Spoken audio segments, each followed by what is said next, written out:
candidates forum for the upcoming election. There are 4 candidates in the race, and I believe the PTA had reached out to Scott Majors, and he is not here. So it leaves us with Mr. Brady, who is the incumbent on the board, Mr. Hollenbach, and then Mr. Sexton. So we will just go ahead and get started, and I'm going to jump in right away with the budgets and ask each of you, I don't have to explain to you, you have about 2 minutes to respond to the question. If you'd like to do a rebuttal, you have about a minute. Just kind of let me know if you want to rebut something that somebody said. Let's go ahead and talk about the budget and a potential tax increase to support schools. Do you think that that is something that you would support? And I'll start with you, Mr. Sexton. Thank you. Thanks for the invitation to be here.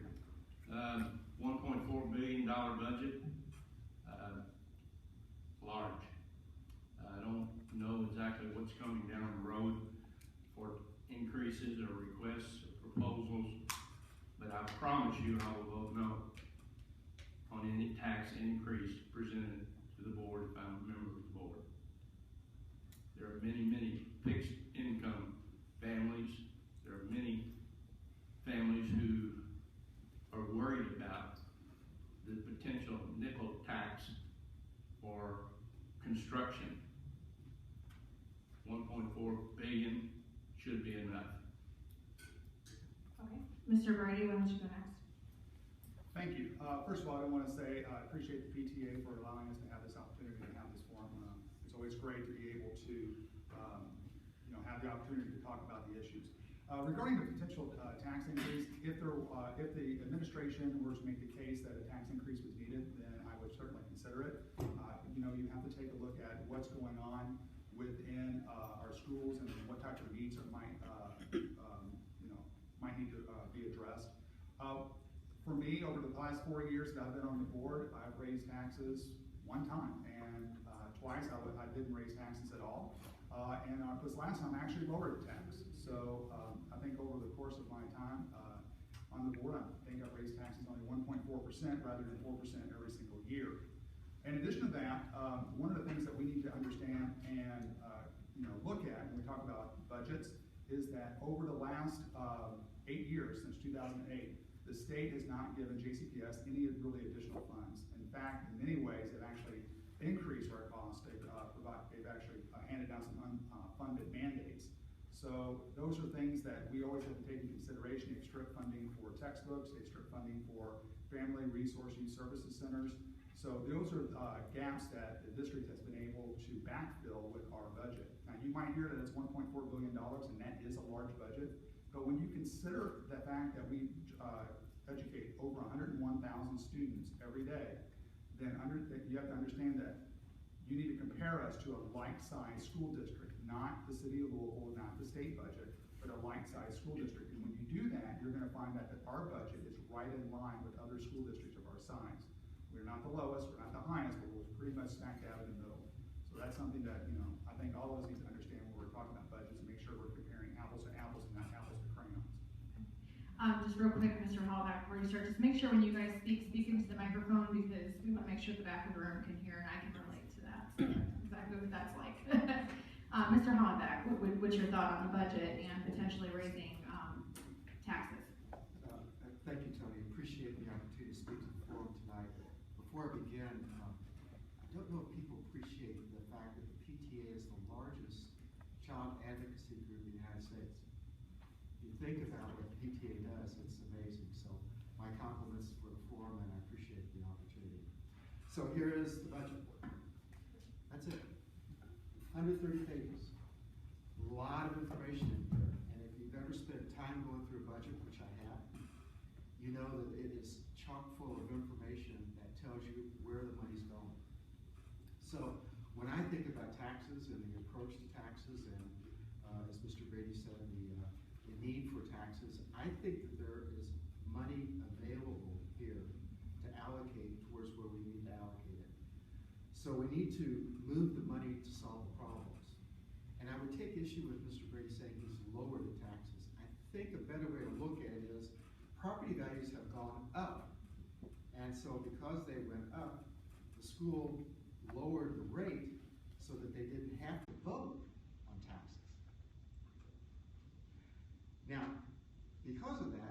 $14 million increase in the budget this year. Much of that went to teacher salaries, which I'm glad we had the money to do that. But just last night, the board decided to increase to the tune of about $3 million the cost because of the busing issue. You know, that's a legitimate issue. But I didn't hear anything from Mr. Brady about the cost last night when the public was listening. Not one word. And we need a board member who says, when people want to bring up cost, what's that going to cost us? $3 million is a lot of money. Where's that going to come from? As a newly elected board member, what steps would you take to restore the public's confidence in our public school system? And Mr. Brady, I'll start with you. Is this one on? Yeah. Okay. So, I'm not a newly elected member. So what we've been trying to do is, through the superintendent's evaluation, push our superintendent to collaborate more with our teachers and with our students, or not students, but with our community, and build relationships and business partnerships with our community. We've done that. Our foundation is actively going out and looking at building those partnerships and being able to bring more funds into the foundation, which in turn we as a board will approve to help fund student initiatives. One of the other things that we are trying to do is provide more counselors within our schools to be able to deal with some of the trauma that our students are dealing with, and that creates a better environment for our teachers to work in. So things like that are some of the things that we're doing as a board, and myself included on that as well. I do want to go back and touch upon the issue where where my opponent talked about the busing issue from yesterday, where I didn't talk about that. I did speak about that, and we're facing an issue right now where we're having to cancel bus routes. Part of that is that we have a legal obligation as a board to be able to provide transportation. So we have to be able to provide those drivers for those routes. One of the things I asked about is this enough funding to be able to do that? Because we are in a transportation and distribution heavy county. We have to, for drivers, for CDL license drivers, we have to compete against GPS. We have to compete against other school districts around here. We've got to also compete against a number of different overnight colleges. So one of the things I did ask about was whether or not we are actually providing enough funds to look at that. Now, I don't want to have to spend another $3.1 million for bus drivers if I don't have to, but we have to get kids to school. And my first focus is on kids. That's the first priority. And if we're not fulfilling our priority and our obligation to kids, then everything else really just comes up in a second. I don't know what our priorities would be. Mr. Sexton, what steps would you take to restore the public's confidence in our public school system? I'd reinstitute the neighborhood schools, allowing a parent and a student to make a decision to go to their neighborhood school if they wish. If they wish to apply for a magnet school, that would be okay. But guaranteed seats are important in schools, and parents need to know that the school is going to be safe and that they will be going there and they don't have to wait until August to get their assignment.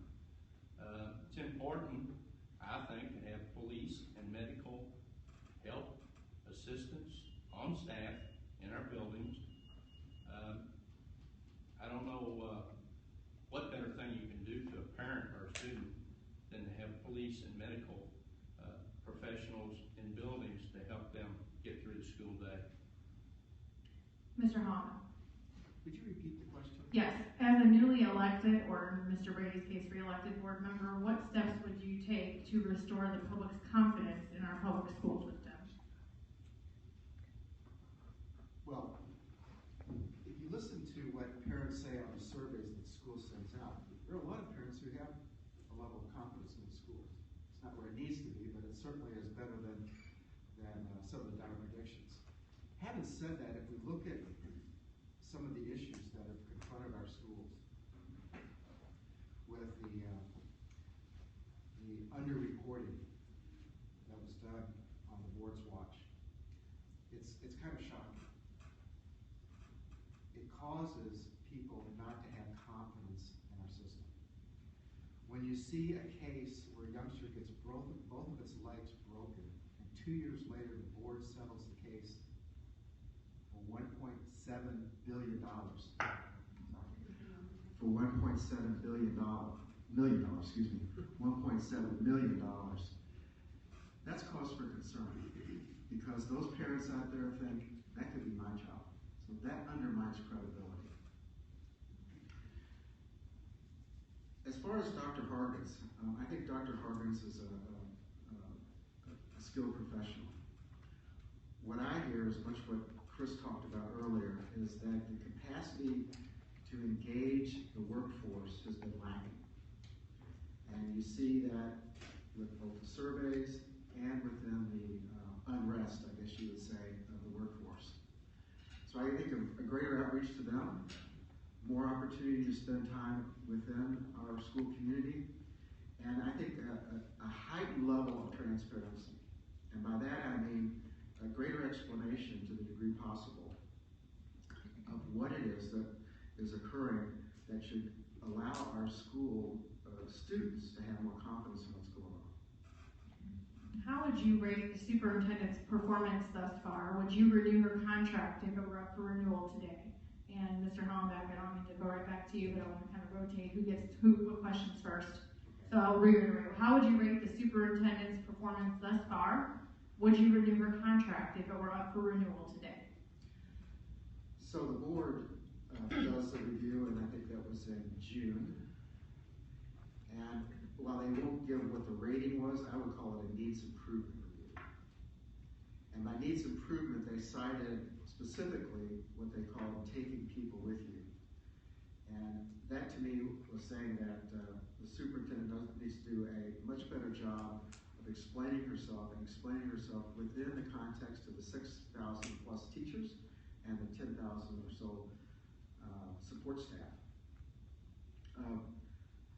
I believe the board vote on the superintendent's contract, on their evaluation was 6-1. I think there's a case to be made to ask confidentially, and you wouldn't need to do this necessarily now, but certainly by the beginning of the year, ask the superintendent her future steps, because it's only 2 years away, and then to start a search for a new superintendent. We have the 28th largest school district in the United States. The pool of people that can do this job is relatively narrow. And it's not unreasonable, having done searches for high-level folks before, to think that you're going to need a year plus to do that search. And my sense is that the superintendent is looking at this as her last years in contract, and so she would be very open to the idea of helping us look and search for that candidate. So overall, needs improvement, and I think now is the time for us to make that decision, and the new board certainly needs to do that sooner as opposed to later. Mr. Sexton, what's your view on that? How do you rate her performance thus far? Would you renew her contract? I have the only mic that works. I've worked for 7 different superintendents. I have 46 years in education, way more than these fellows. None of the top-down superintendents that I worked for had successful districts. Our superintendent now is a top-down administrator. Would you vote to renew Our her contract? superintendent is a top-down administrator. What do you mean by top-down? Not many decisions are made at the local school. The SPDMs are supposed to be making great decisions. The principals are supposed to be carrying out the wishes of the community. That's not happening. What characteristics would you look for in a replacement superintendent? Someone that lets the principals be principals. Mr. Hollenbeck?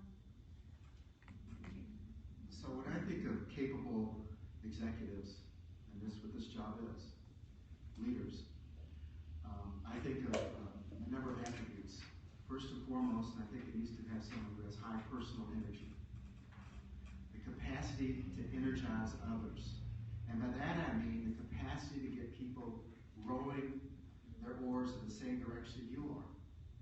And the way to measure that is to look behind you, and when you say we're headed this way, look around, and if you see people following you, you're probably a leader. If they aren't, you're in trouble.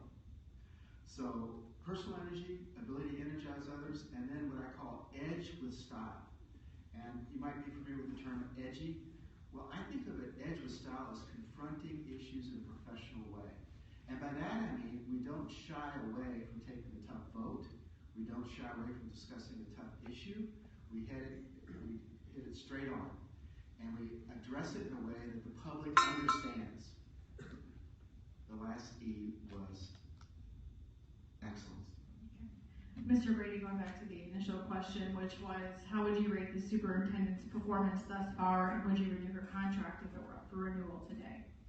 Well, the process of evaluating the superintendent happens pretty much every June, and one of the things that happens is that all 7 board members come together to discuss this.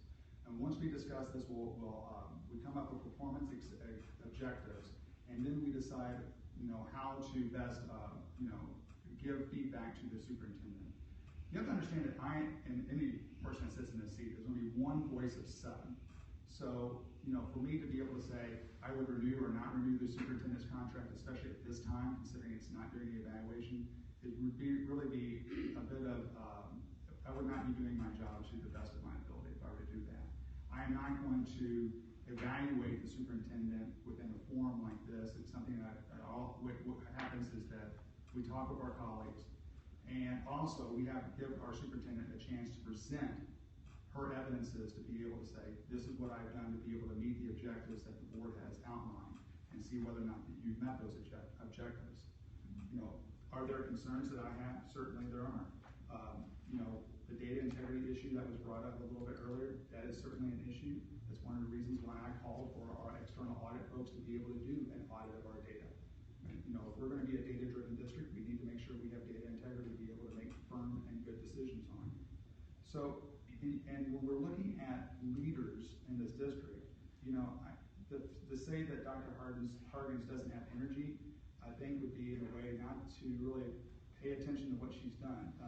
It is not abnormal for me to get a text from Dr. Hargens on Sunday evening or on Saturdays. I know that I see her schedule every week, and I know that she is out in the community.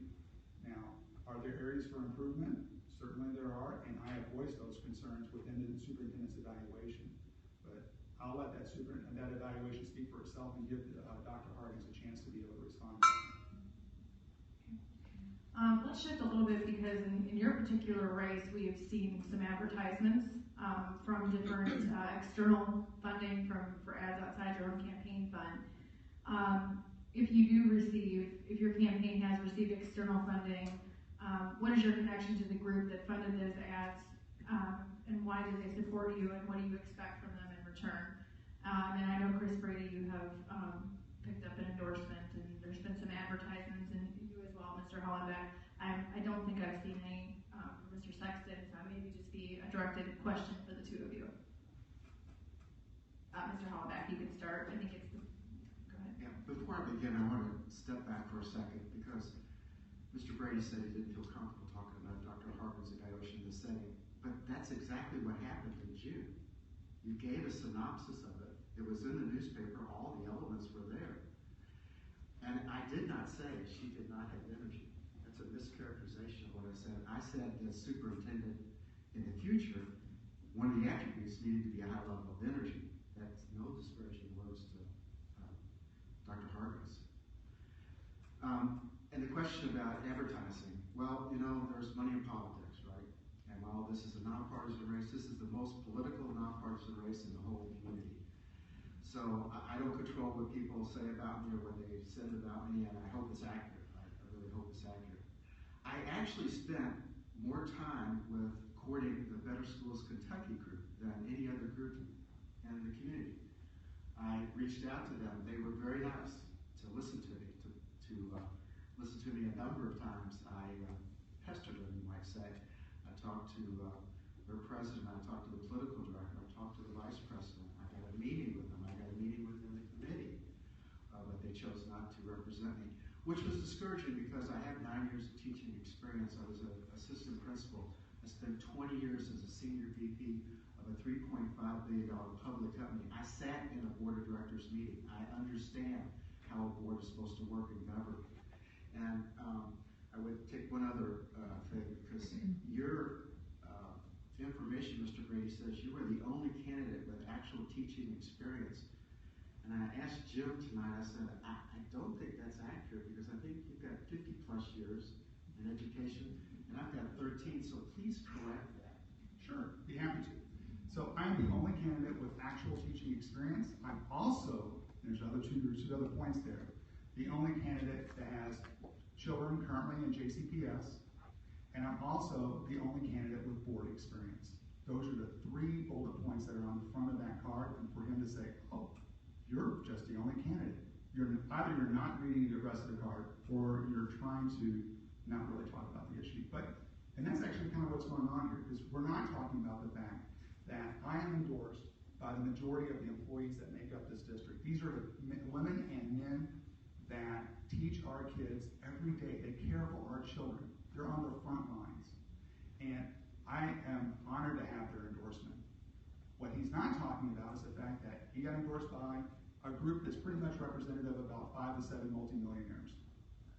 There are over, 10,000 employees that are supporting my campaign, or 7 multimillionaires that would even send their kids to our schools.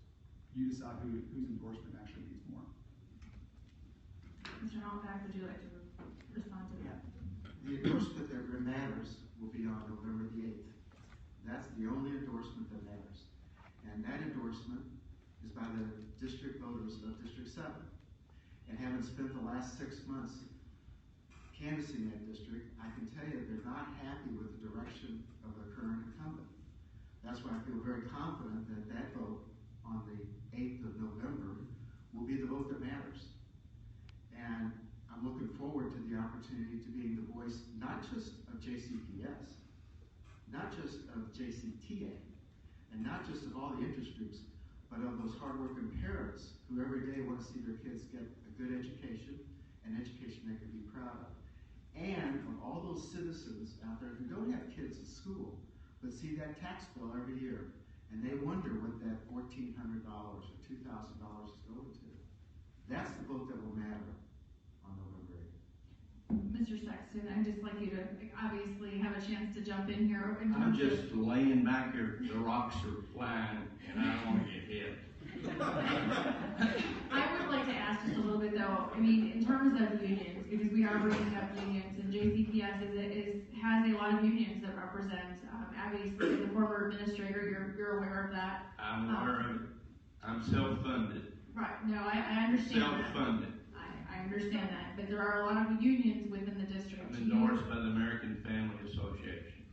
What are your thoughts and what are your views of the unions within JCPS, and are they important? Unions are good. You have to belong to something, and I think it's good that our teachers have someone to speak for them.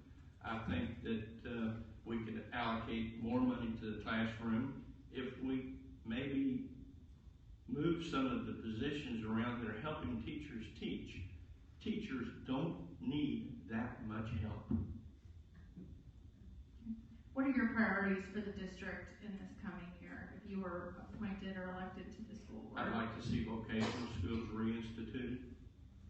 I'd like to see police and medical assistance or medical help in our buildings. We're just lucky that nothing serious has happened medically. And we're lucky that nothing real serious has happened without police protection in these small cities. I'd like to see the neighborhood school concept be placed back into action for parents and students to decide that they can go to their neighborhood school if they wish. And I'll always vote no on tax increases. Just to sidestep a little bit on the neighborhood schools issue, we have schools in Jefferson County that are underpopulated and overpopulated, and there's also a school system of choice. So when you say neighborhood schools, I'm curious to know what exactly you mean by that, because the way the district is made up, there may not be enough room at one school and there may be too much room at another school. So how would you work that? I can understand that. I've been a principal where I was allocated for 1,850 students, and I had 2,250. You can take the students that are in your neighborhood if you want to take the students that are in your neighborhood. Your teachers can accommodate it, and your budget can accommodate it. I have been there. I have run a budget. I have run 3 large schools. I know what I'm talking about. We don't need all the help we have administratively. We don't need all the help we have for teachers. We need to lower the seat count. Teachers do not need all this help with curriculum writing. We just have too many people helping teachers teach. They're good, they're professional. Let them teach. Let them run their classroom. Mr. Holmack, what would your priorities for the district be in the coming year? Let me touch base on something when we talked about unions. In 1975, I walked the picket line with the teachers. That was an interesting experience because it gave me a sense of what goes on when you have to fight for your rights. So I understand the need for representation, and I would welcome the opportunity to have that dialogue. I think, obviously, safety of our students is the primary concern, and I, along with Mr. Brady, was at the Guns and Metal Detectors meeting last Thursday, I believe it was, at the Shawnee, not Shawnee, Chestnut Street YMCA. That needs to be looked into. I think there's more information needs to come forth, but it's a good start to have some dialogue about the appropriateness of that. As far as priorities, I want to reference again the $1.4 billion budget. You know, if you just do a quick back of the envelope calculation, 100,000 students, 1.4 million, that's $14,000 per student. Now, I would suggest to you that an evaluation of this budget would show tens of millions of dollars that could be reallocated slightly in a different way than Mr. Sexton talked about it. Don't throw a rock here. No. In a way that we would allocate more money towards the direct need in a classroom. That would pay for a lot of teacher salary. And secondly, I think the achievement gap. While we've made some improvements, the fact of the matter is when you dig into those numbers, what's really happening is we have some students who are getting much better and some that are falling behind more. That's why in my platform I talked about the literacy guarantee in 3rd grade. We need to address reading early in a child's life. Mr. Brady, what would your priorities be for the district in the coming year? Well, first of all, increase student achievement, because it's always about student achievement, and we need to make sure that we're student focused. I agree that we should have safe schools, but that to me is kind of a base level thing. It's kind of like saying, well, what's your plans for the future? What's your priorities? Well, breathing. That's kind of a base level thing. But outside of the base level issues like that, you know, we have to make sure we continue to grow our college and career readiness. We have to continue to increase our graduation rate, which by the way, when I came onto the board, was at 68%. We're now at 80%. That's a significant improvement. We need to close the achievement gap. So that's something that we're making gains on having overall improvement, but we're plateaued on that. So we're not really closing the gap as fast as we would like. So certainly, I am not satisfied with the status quo, and you shouldn't either, and we're going to focus funds to be able to close that gap. In addition to that, I want to improve facilities and infrastructure. We've done that through the work group that I chaired that was part of Vision 2020, where we focused on technology and performance improvement.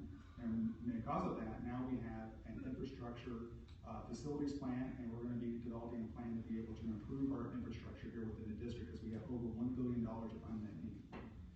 We also need to properly fund our schools, and as well as Vision 2020, which is our strategic plan. Our strategic plan is what informs our decisions. It's how we're going to move the needle. It's how we're going to support all these other priorities that I'm discussing. In addition to that, we need to better provide resources for teachers and students. That includes more counselors to be able to deal with some of our students that are experiencing trauma on a daily basis. And I would also want to support the Say Yes to Education initiative, which, if fully enacted, will provide college tuition for any JCPS graduate that is academically qualified. So those are my top priorities, and I think that they should be everyone's, no matter who's in this seat. The next question I have, actually we'll go to the one I've gotten from the audience. Since we're on the topic of achievement, What do you think the problems are that lead to low achievement, and how do you propose they be fixed? Mr. Saxon, talk a little bit about achievement. Achievement really comes with the rigor in the classroom teacher. We've accepted a lower level of achievement in many of our schools because it's just accepted. It's okay. We have too many lower track coursework. I'm speaking mostly of secondary school. Elementary is a little bit different. But in high school where you get credits to graduate, 80% of our students are graduating. I hear Mr. Brady say, but only 20% of them are ready to go to the next level of academic study, which might be a junior college or college. They're just not ready because they have not had any courses that have any rigor in them. They've not had any advanced placement programs. Many of them have never really been challenged academically. They've just been accepted that they are making good grades in a lower track coursework. You have to eliminate the lower tracks. You have to push students to another level. You have to let your teachers teach. Close the door, let the teacher be in charge of the classroom. They're all very good. And quit giving them so much help. Mr. Hollenbeck, how would you, what do you, in terms of achievement, how do you propose, what are the issues that lead to low achievement, and how do you propose they be fixed? Yeah, well, obviously, youngsters come to school with all different situations, and I think we have to recognize that there are some very difficult and challenging situations with a number of our youth. And those, quite frankly, are very, very difficult, very difficult. Having said that, an engaged principal with a ready and engaged work team, i.e. teachers, is the single most important element for school success. And that principal, who is indeed a person who engages both with students, teachers, and the entire team, along with setting high expectations. It's my belief that high expectations lead to higher results. In psychology and sociology, they call it the self-fulfilling expectation. And young people want parameters and want to be understood. A great example of that is the principal at our school in J-Town, Mr. Polio, just recently highlighted in a news article at DOS. He talked about expectations and engagement, and some of the quotes from the students were they can't believe what a difference this is, and you'll see that in the test scores. You'll see a remarkable change in the test scores. Now, having said that, what happened in that situation was Mr. Polio, 3 days before the beginning of school last year, was either told or decided to leave J-Town, and it left J-Town in a lurch.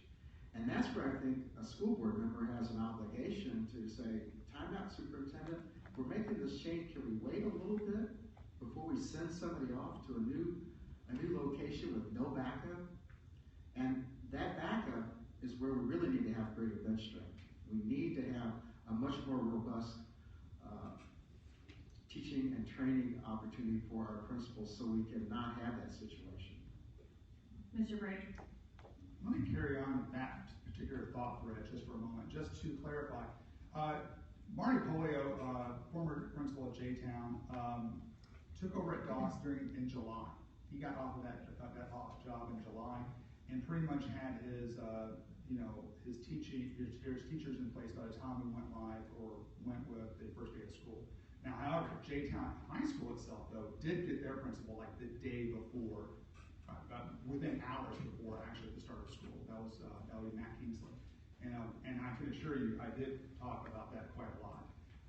That was unacceptable, and it's certainly something that that this district and administration should and will do better in the future. Now, regarding the issues of achievement, first of all, poverty. First and foremost, if we could fix poverty, we could probably fix the vast majority of issues that go on in our schools. Poverty gets in the way of so many things. However, no one school board member or school district can solve poverty. It's going to take all of us working together to be able to deal with that, because that is a multifaceted problem that's going to need a multifaceted solution.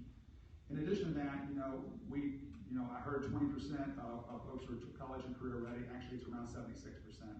I'm certainly not happy with that. We need to have 100% that's college and career ready. We're moving the needle and we're improving that.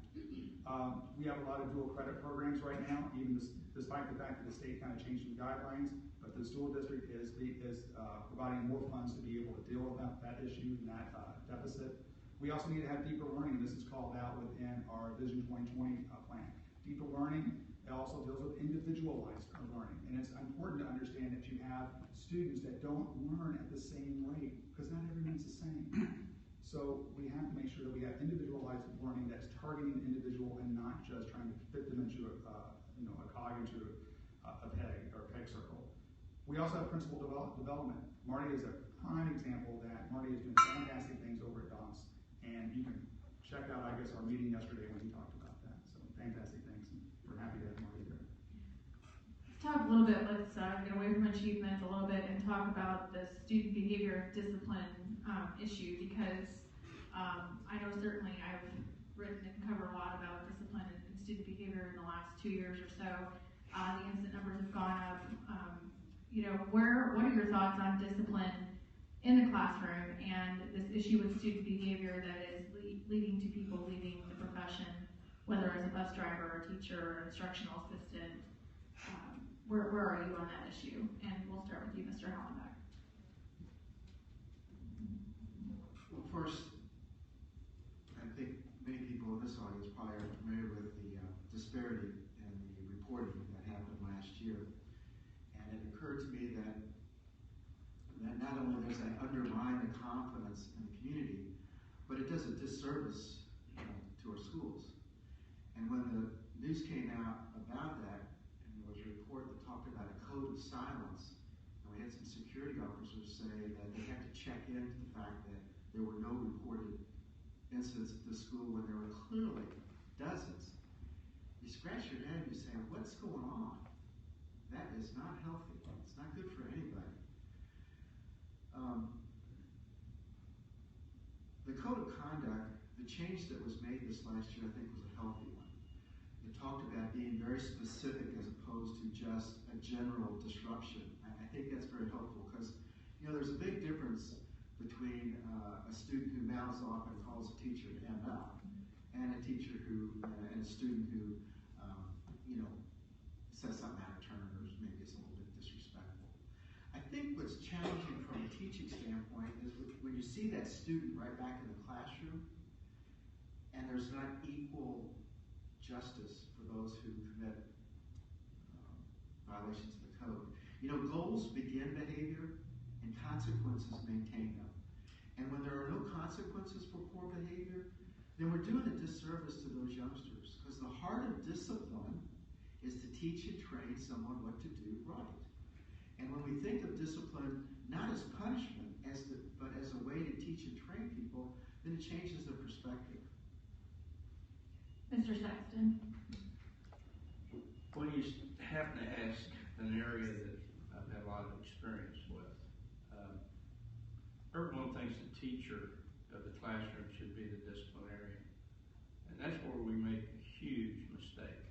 You have to have an understanding with the student body that if they disrupt the classroom, then they must leave immediately when the teacher says leave. There are other students who want what the teacher says to give. The teacher cannot take time to discipline, argue, jerk people around, threaten. The teacher's there to teach and maintain the classroom. If the student doesn't leave, of course you're going to have to get help. But you have to have an understanding with your student body. If they have a bad day, something goes wrong, and they disrupt the classroom, the teacher just should say, out. And the student has to leave and take the consequences with the disciplinarians of the building, which are the principal, assistant principals, not the teacher. The teacher doesn't have time for all of this. The teacher's in charge of the curriculum, in charge of teaching. Let them teach. Mr. Brady. The code of conduct, when it came before the board earlier this year, was certainly not where it needed to be. And myself, as well as my colleagues, really spoke very outspoken on the fact that code of conduct, how it was presented to us, needed to change. I listened to the feedback that I got from the folks that I represent, as well as students and other community members in regards to what needed to be changed within the code of conduct. We had several meetings. We brought community members in here, stakeholders, parents, and students, because it's important to get the student voice on this. And we made changes to the code of conduct. The changes that we made to the code of conduct were targeted changes, so where, as before, we had something like deliberate disruption, which is like going into a doctor's office, them giving you some medicine and saying, well, your diagnosis is you're sick. What we've done with this now is that we have a very targeted diagnosis. Okay, this is the particular issue, and here is the intervention that we're going to apply to be able to fix this behavior. So that's what we're trying to do, and we're also trying to intervene earlier so these issues don't become bigger problems later on.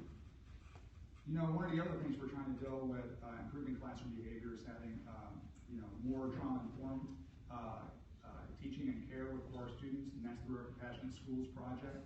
We're also trying to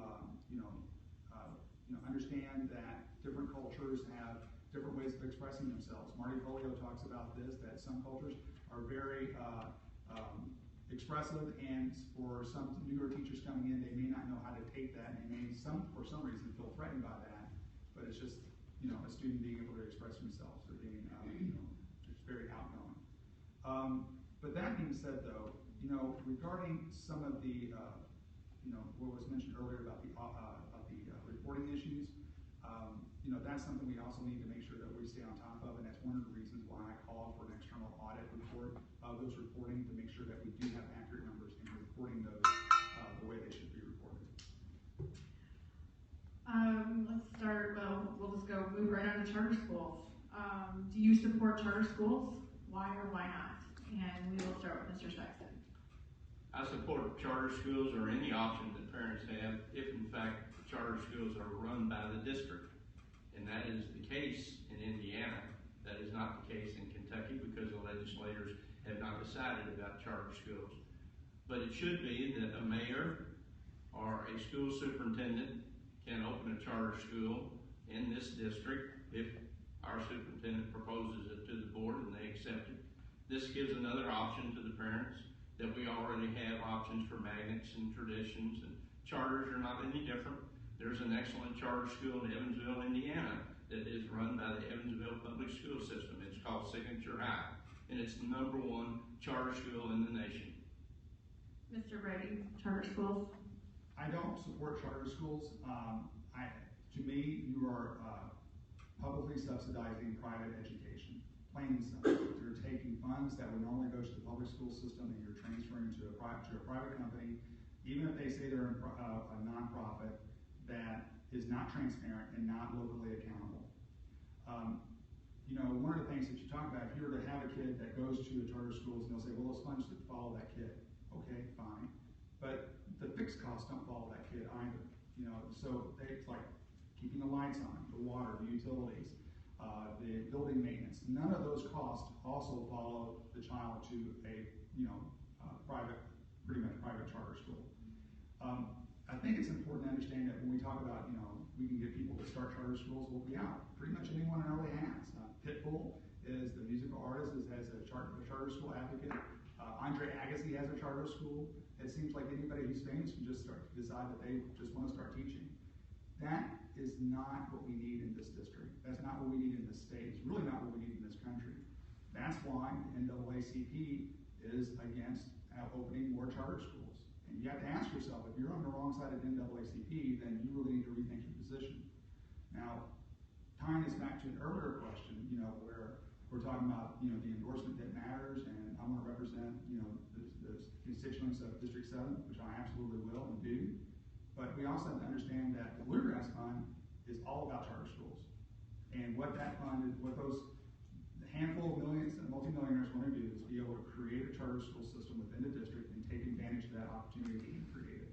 And that is what is driving that particular initiative. And you're going to find out here in a minute that there is a proponent for what is so-called public charter schools. Mr. Hollenbeck, let's address charter schools. I have a question for Ms. Frady. What evidence do you have that this so-called cabal of millionaires is designing a charter school? What evidence do you have to present to this group?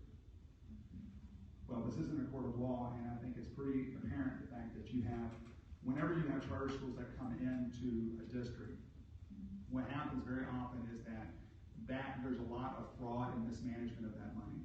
So, for example, Just answer the question. Just answer the I'm question. answering the question. No, I asked, what's the evidence that you have that So this what group of happens people normally is is supporting charter schools? Okay, let's get back to the question, and I wanna make sure Mr. Hollenbeck can answer the question about whether you support charter schools. Yeah, because it's Okay. obvious you have no evidence of that, so you should not ascribe information to people if you have no evidence. You should not do that. Now let's talk about charter schools. I support the position of JCPS in your legislative agenda back in February, I think, in the meeting, and that said, we're for a strong public school system. I do, however, think we should listen to the some 3 million students who are now in charter schools, the 43 states that have a charter law, and very likely the state of Kentucky that may have a law coming at us. I think we can't just bury our head and say, oh, well, they're bad, when we see that the tide is saying there's something out there. I think we need to be open to what's happening. And while I would say that I know that NAACP doesn't support charter schools, there are a lot of folks in the West End that I've talked to that are very, very anxious to see that their failing schools have an alternative. And frankly, if I was in one of those schools, I sure would be looking for some alternatives too. So contrary to what you said, I am not a rah-rah charter school person. And I'm certainly not one that would promote or even tolerate a for-profit charter school. Those are anathema to me. No way. So, openness, willingness to listen, willingness to hear what the other side says, I think is a good approach.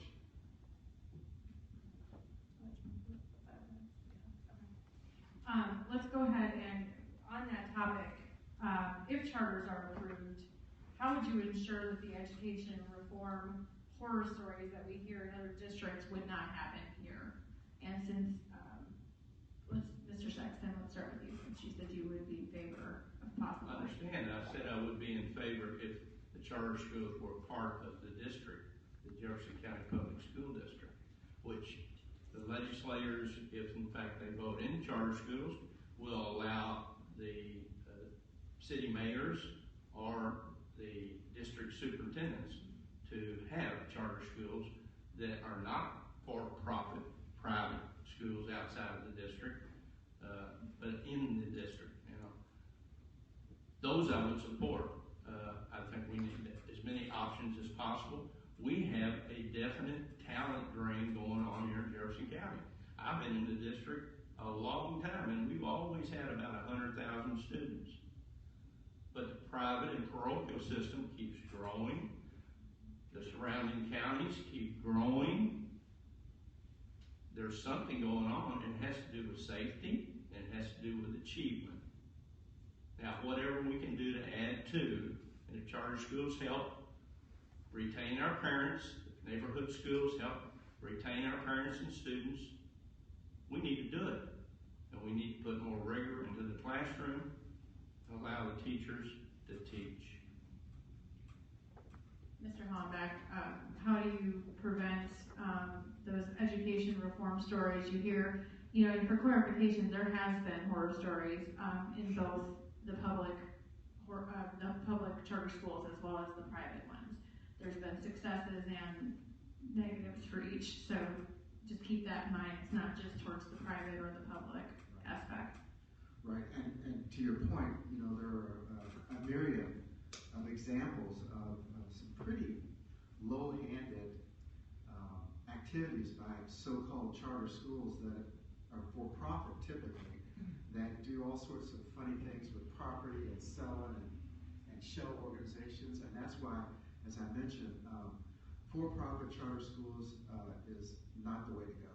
It's just not, and that's where you see a lot of the abuses. Having said that, the opportunity that I saw with the board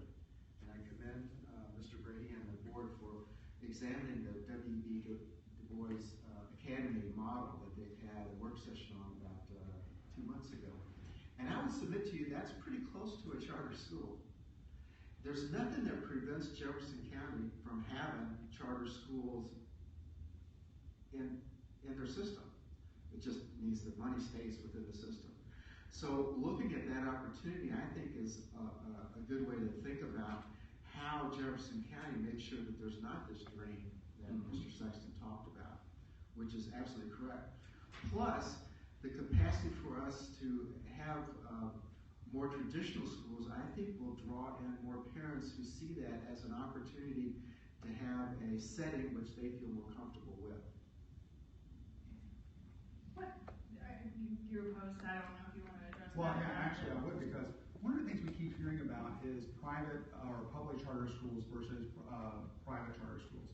And there's really almost no difference. What happens is you'll have a nonprofit charter school that will report or be somewhat owned by a for-profit entity. And what happens is the for-profit entity will come in, they'll buy a piece of land, they'll get it at a discounted rate because they're opening a school. They will either refurbish the existing building or build a new building, and then once the nonprofit charter goes in, they're going to charge that nonprofit charter 2 to 3 times the market rate value. They'll do that for the property, they'll do it for the building, they'll do it for the chairs, the desks, the computers, pretty much all the materials that's in there. We see this over and over and over throughout the nation, again and again. And then what happens is that charter operators are very proud of the fact that they say that, well, if it's not working, we're going to close the school. So which literally means, in some cases, that your child shows up to school on Friday, they'll leave school Friday afternoon, and then on Monday, the school's closed at a moment's notice. And then all those kids will then go back down to the public school system, and they'll be unfunded because the charter kept that funding. And that you see that over and over and over again.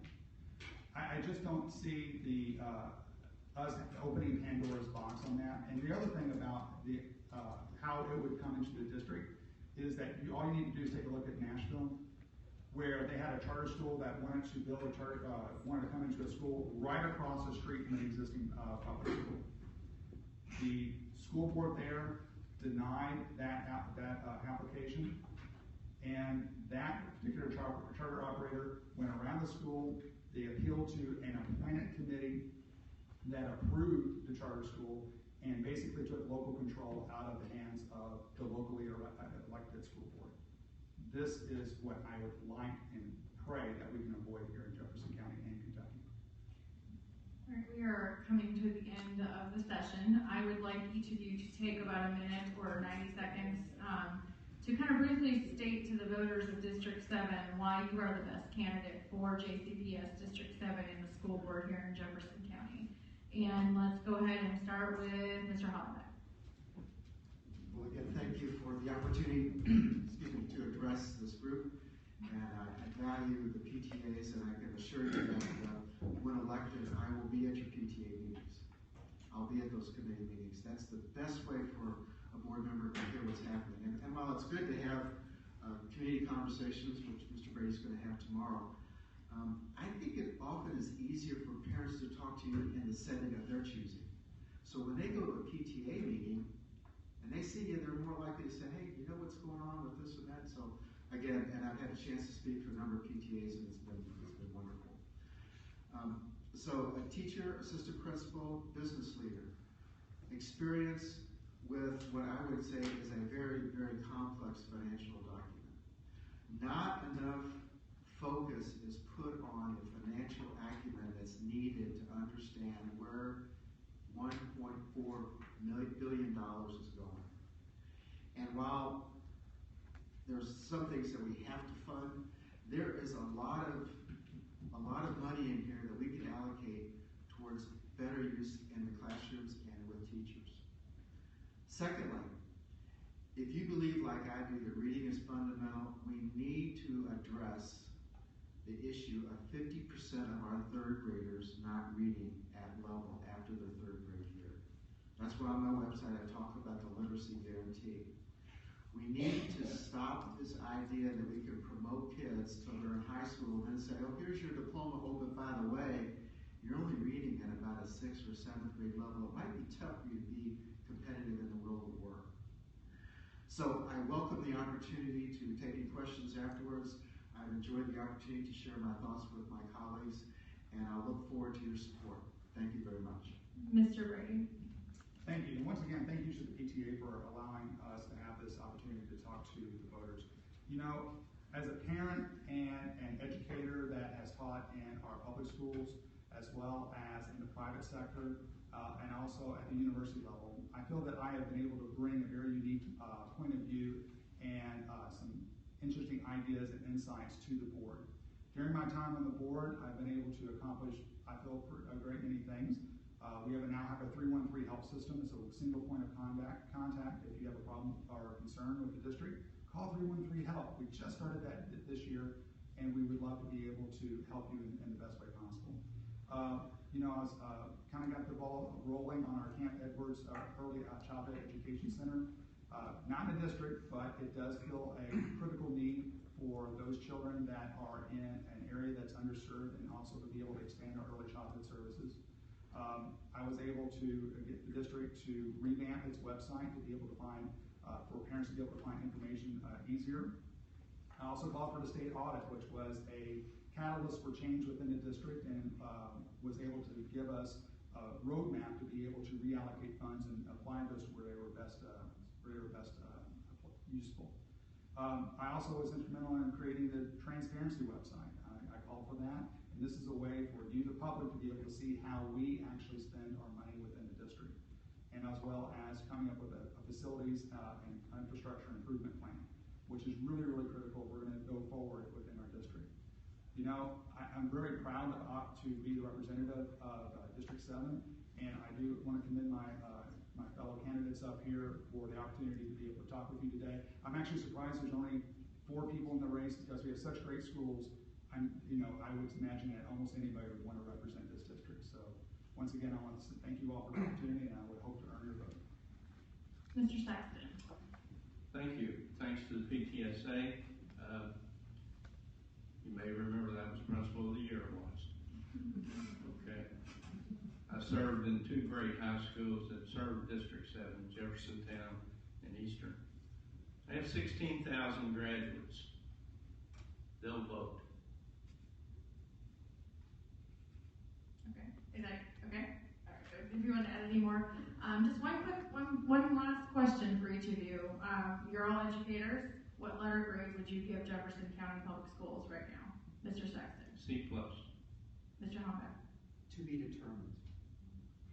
Mr. Brady. I was asked this question 4 years ago when I ran, and I based it off our graduation rate. And we're at 80%. I would give us a B. We were at 68%, which the time I said I'd give us a D. So now we're 80% is a D. We have a new scale. We changed the scale so it's better.